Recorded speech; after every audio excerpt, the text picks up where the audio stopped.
Hello everyone, welcome back to one more video. अभी हम class 11th में study कर रहे हैं हाइड्रोकार्बन्स, और हाइड्रोकार्बन्स के इसके पहले भी मैंने 1 या 2 वीडियो बनाए हैं। आप सभी को वीडियोस देखना है और साथ में ही इस चैप्टर की प्रॉपरली प्रिपरेशन करना है।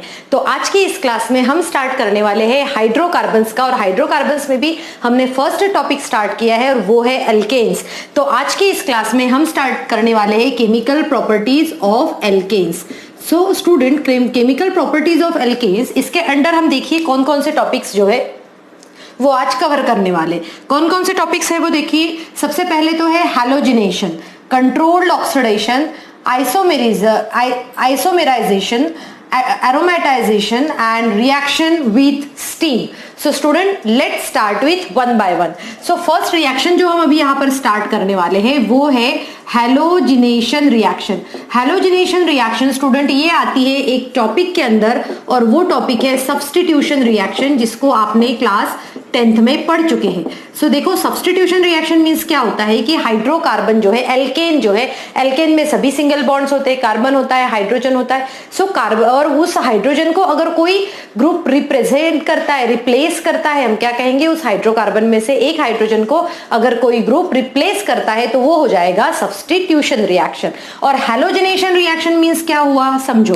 हैलोजिनेशन रिएक्शन मींस होता है कि H ऑफ हाइड्रोकार्बन और H of alkanes replaced by halogen. Halogen जो है, हैलोजन क्या करता है, उसको रिप्लेस कर देता है, और उसे कहा जाता है हैलोजिनेशन रिएक्शन। ओके, सो देखो यहाँ पर जब हम ये हैलोजिनेशन रिएक्शन देख रहे हैं, सो फर्स्ट रिएक्शन में स्टार्ट करती है बहुत ही इजी कंपाउंड से। इसका नेम होता है मीथेन। जब मीथेन में आप कोई हैलोजन ऐड करते हो तब हम देख सकते हैं, और ये रिएक्शन हमेशा जो है सनलाइट के प्रेजेंस में होती है। ये हमें आपको याद रखना है कि ये रिएक्शन हमेशा सनलाइट के प्रेजेंस में होती है। विदाउट सनलाइट ये रिएक्शन पॉसिबल नहीं है। सो CH4, अब क्या होगा कि CH4 के पास 4 हाइड्रोजन है, तो ये क्लोरीन गैस क्या करेगी, Cl2 क्या करेगा, एक हाइड्रोजन को रिप्लेस कर देगा। जैसे ही ये एक हाइड्रोजन को रिप्लेस करेगा, इसका प्रोडक्ट बनेगा CH3Cl, और यहाँ पर आ जाएगा HCl। सो ये जो प्रोडक्ट बना है इसे कहा जाता है मिथाइल क्लोराइड। इसे क्या कहा जाता है, मिथाइल क्लोराइड। अब देखो स्टूडेंट, इस रिएक्शन में क्या होता है, सनलाइट है, इसकी क्वांटिटी है, तो ये रिएक्शन फर्दर होने लगती है। कैसे होती है देखो, जैसे कि अगर हमारे पास में CH3Cl है, इसमें एक और Cl2 ने इन द प्रेजेंस ऑफ सनलाइट, या फिर यूवी रेज भी आप कह सकते हैं, इस सनलाइट के प्रेजेंस में जब भी ये रिएक्शन होती है तो ये कैसे बनेगा, ये बनेगा CH2Cl2, फिर साथ में एक HCl रिमूव होगा। फिर हम देखते हैं कि ये जो नया प्रोडक्ट बना है CH2Cl2, ये भी Cl2 के साथ रिएक्ट होता है इन द प्रेजेंस ऑफ सनलाइट, और वहां पर बनता है CHCl3, और साथ में HCl भी बाहर निकल आएगा। रिएक्शन तो सेम ही हो रही है यहाँ पर। और लास्ट में जो है CHCl3 प्लस Cl2, ये भी जब सनलाइट के प्रेजेंस में आता है तब ये क्या करता है, यहाँ में से एक H को फिर से रिमूव कर देता है, और ये बन जाता है CCl4 plus HCl। So student ध्यान से समझो, यहाँ पर आपने देखा कि हैलोजन ने एक एक करके सभी हाइड्रोजन जो है वो रिप्लेस कर दिए, सब्स्टिट्यूट किए। सब्स्टिट्यूट किससे किए, हाइड्रोजन इज रिप्लेस्ड और substituted by halogen, and that's why this reactions are known as substitution reactions, या फिर हम इसको क्या कहते हैं, हैलोजिनेशन रिएक्शंस भी कह सकते हैं। हमें इनके नेम भी पता है, जैसे हमने कहा कि ये मिथाइल क्लोराइड होता है। ये क्या होता है, देखो ये मिथाइल क्लोराइड हो गया, ये क्या हो जाएगा, ये हो जाएगा मिथाइल डाइक्लोराइड। ठीक है, ये मिथाइल डाइक्लोराइड। अगर आप इसको कैसे कर सकते हो, अगर आपको इसमें क्या करना है, इसका आईयूपैक नेम लिखना है, तो हम आईयूपैक नेम में हम क्या लिख सकते हैं, यहाँ पर इसका आईयूपैक नेम क्या होता है, इसका आईयूपैक नेम होता है क्लोरोमीथेन। क्लोरोमीथेन होता है। इसका आईयूपैक नेम क्या हो जाएगा, इसका आईयूपैक होगा नेम डाइक्लोरोमीथेन। इसका आईयूपैक नेम क्या हो जाएगा, इसका आईयूपैक नेम होता है ट्राई क्लोरोमीथेन, या फिर हम इसी को क्या कहते हैं, इसी को हम क्लोरोफॉर्म भी कहते हैं। स्टूडेंट याद आ रहा है क्या, क्लोरोफॉर्म क्या होता है, एक ऐसे केमिकल है जो किसके लिए, किसी को बेहोश करने के लिए यूज होता है। ये बहुत बार हम फिल्मों में और हम बहुत सारे सीरियल्स में हम इसका नाम सुनते हैं। तो क्लोरोफॉर्म क्या होता है, क्लोरोफॉर्म इस तरीके से बनता है, उसका फॉर्मूला होता है CHCl3, और ये जो है इसे हम क्या कह सकते हैं, टेट्राक्लोरोमीथेन कह सकते हैं। और टेट्राक्लोरोमीथेन जो है, इस टेट्राक्लोरोमीथेन को हम क्या कहते हैं, अनादर नेम अगर हम देखें इसका तो हम देखने वाले हैं कार्बन टेट्राक्लोराइड। क्या कहेंगे हम इसको, कार्बन टेट्राक्लोराइड कहेंगे। सो स्टूडेंट, इस तरीके से हमने देखा कि ये सब्स्टिट्यूशन और हैलोजिनेशन रिएक्शन हो सकती है। आप सभी इसको प्रॉपरली कॉपी में लिख लीजिए, और अगर या तो फिर आप इसका स्क्रीनशॉट लेके रखिए, ताकि आप जब आप स्टडी करें तब आप इसको प्रॉपरली समझ सकें। सो आई होप आपको ये समझ में आ गया है कि हैलोजिनेशन रिएक्शन क्या होती है। अभी हम ये देखेंगे कि हैलोजिनेशन रिएक्शन में हमने कहा कि H जो है रिप्लेस करता है हैलोजन्स रिप्लेस करते हैं। और कौन कौन से हैलोजन्स होते हैं हमें तो पता ही है, FCl, Br और I, ये हैलोजन्स होते हैं। अब हम देखते हैं कि इन हैलोजन्स की रिएक्टिविटी क्या है, इन सभी हैलोजन्स की रिएक्टिविटी क्या है टूवर्ड्स एल्केन के साथ ये किस तरीके से रिएक्ट करते हैं। अब देखो, जब ये रिएक्शन की बारी आती है तो हम कहेंगे कि F2 is more reactive towards the halogenation reaction than Cl2, then Br2 and then I2। तो ये तो क्या होता है, मॉडरेट रेट पे रिएक्ट होते हैं, इसीलिए इसके बारे में हमें डिटेल में ज्यादा स्टडी नहीं करना है। बट अगर हम फ्लोरिनेशन की बात करें, किसकी बात करें हम, फ्लोरिनेशन, जैसे कि अगर मान के चलो हैलोजिनेशन, क्लोरीन ऐड किया तो क्लोरिनेशन, ब्रोमीन ऐड किया तो ब्रोमिनेशन, फ्लोरीन ऐड किया तो फ्लोरिनेशन। सो क्या होता है यहाँ पर फ्लोरिनेशन, और एक हो जाएगा आयोडोनेशन। ये क्या हो जाएगा, आयोडोनेशन। सो स्टूडेंट, यहाँ पर हमें स्पेसिफिकली इन दोनों के बारे में स्टडी करना है। तो फ्लोरिनेशन क्या होता है, फ्लोरिनेशन जो होता है ये बहुत ही ज्यादा वायलेंट रिएक्शन होती है, बहुत ही वायलेंट रिएक्शन होती है, और it is very difficult to control. ये क्या होती है, बहुत ही ज्यादा डिफिकल्ट होती है टू कंट्रोल। और क्यों हो रहा है, देखो हम फ्लोरीन की और प्रॉपर्टी स्टडी करने वाले हैं। फ्लोरीन क्या होता है, उसका एटॉमिक साइज बहुत छोटा होता है, स्ट्रॉन्ग न्यूक्लियर चार्ज रहता है उसमें, और इसीलिए क्या होता है कि वो जब रिएक्शन करता है तो बहुत ही ज्यादा वायलेंट विगोरस रिएक्शन होती है। और अगर हम आयोडोनेशन की बात करें तो ये रिएक्शन बहुत ही ज्यादा स्लो होती है, और साथ साथ में ये रिएक्शन वेरी स्लो, एंड साथ साथ में ये क्या होती है, एंड रिवर्सिबल ऑल्सो। कैसी होती है ये रिएक्शन, रिवर्सिबल होती है। इसीलिए इस रिएक्शन को करते समय हमें कुछ ऑक्सीडाइजिंग एजेंट यूज करना पड़ता है, और वो ऑक्सीडाइजिंग एजेंट होते हैं HiO3 और HNO3। ये ऑक्सीडाइजिंग एजेंट जो है हम यूज कर सकते हैं जब भी हम आयोडोनेशन का स्टडी करें तो। सो स्टूडेंट, ये हुई reactivity of halogens towards the alkane. और स्टूडेंट्स, अगर आप जब इसका मैकेनिज्म देखोगे तो मैकेनिज्म जो है ये है फ्री रेडिकल मैकेनिज्म। अब हम आते हैं हमारे दूसरे कॉन्सेप्ट की तरफ। सो दूसरा कॉन्सेप्ट क्या है हमारा, जो हम केमिकल प्रॉपर्टीज पढ़ने वाले हैं एल्केन्स की, वो है कंट्रोल्ड ऑक्सीडेशन। क्या है वो, कंट्रोल्ड ऑक्सीडेशन। अब स्टडी करते हैं हम कि कंट्रोल्ड ऑक्सीडेशन क्या होता है। कंट्रोल्ड ऑक्सीडेशन क्या होता है, ऑक्सीडेशन तो आप सभी ने पता ही है। ऑक्सीडेशन क्या होता है, ऑक्सीडेशन मीन्स होता है एडिशन ऑफ ऑक्सीजन, ठीक है। सो अब बट इसमें हमने कहा है कि कंट्रोल्ड ऑक्सीडेशन इट मीन्स उस ऑक्सीडेशन को हम कहीं ना कहीं कंट्रोल कर रहे हैं। कैसे कर रहे हैं, देखो सबसे पहले तो आप ये मान के चलो कि जब भी आप कोई एल्केन लेते हो और एल्केन में जब ऑक्सीजन को ऐड कर रहे हो, तो आप देखो आप क्या कर सकते हो, डिफरेंट रिएक्टेंट्स यूज करके, different catalyst use, not reactant, catalyst use करके आप यहाँ पर डिफरेंट प्रोडक्ट्स मिल सकते हैं आपको। जैसे कि आप अगर एक मैं बताऊंगी कि इनमें कौन कौन से हम रिएजेंट्स यूज करते हैं। यहाँ पर मैं क्या कर सकती हूँ, अल्केन को कन्वर्ट कर सकती हूँ एल्कोहल में, अल्केन को कन्वर्ट कर सकती हूँ मैं अल्डिहाइड में, एल्केन को कन्वर्ट कर सकती हूँ मैं कार्बोक्सिलिक एसिड में, कार्बोक्सिलिक एसिड में। सो देखो स्टूडेंट, ये बहुत इंपॉर्टेंट है, इसी तरीके से इसको याद रखना है और इसको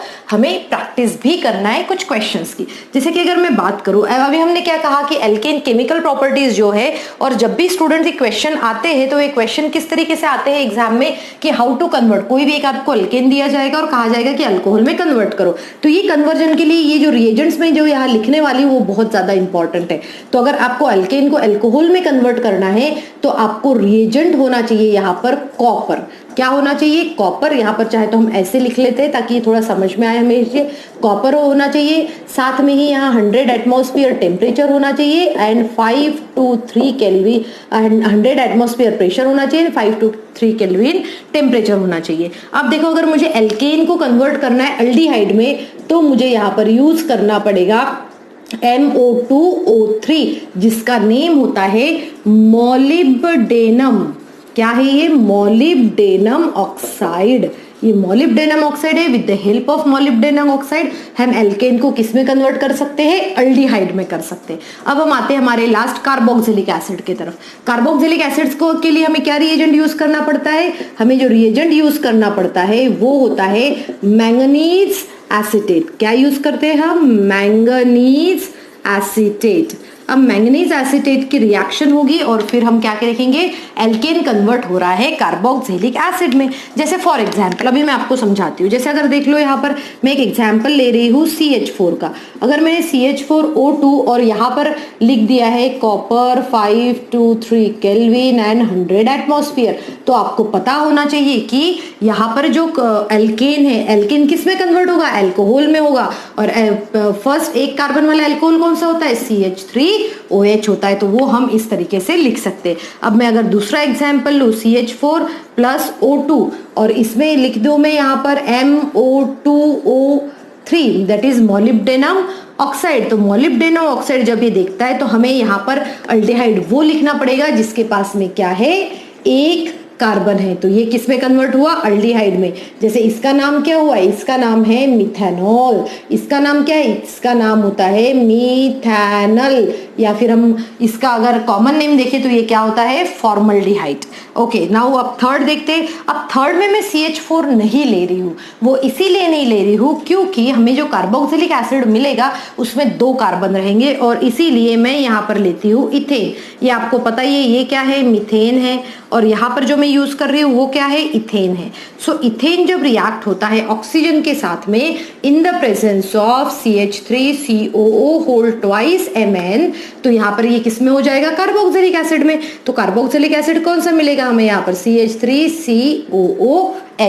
सो स्टूडेंट, इन कंट्रोल्ड ऑक्सीडेशन हम ये स्टडी कर सकते हैं कि जब भी आप एल्केन का ऑक्सीडेशन करोगे और साथ में ही इन पर्टिकुलर रिएजेंट्स का अगर यूज करोगे तो एल्केन को आप अल्कोहल में कन्वर्ट कर सकते हो, एल्केन को अल्डिहाइड में कन्वर्ट कर सकते हो, या फिर एल्केन को कार्बोक्सिलिक एसिड में भी कन्वर्ट कर सकते हो। एग्जाम में जब ये क्वेश्चन आता है तब कैसे आता है? वो पूछते how to convert, like for example how to convert ethane to ethanoic acid.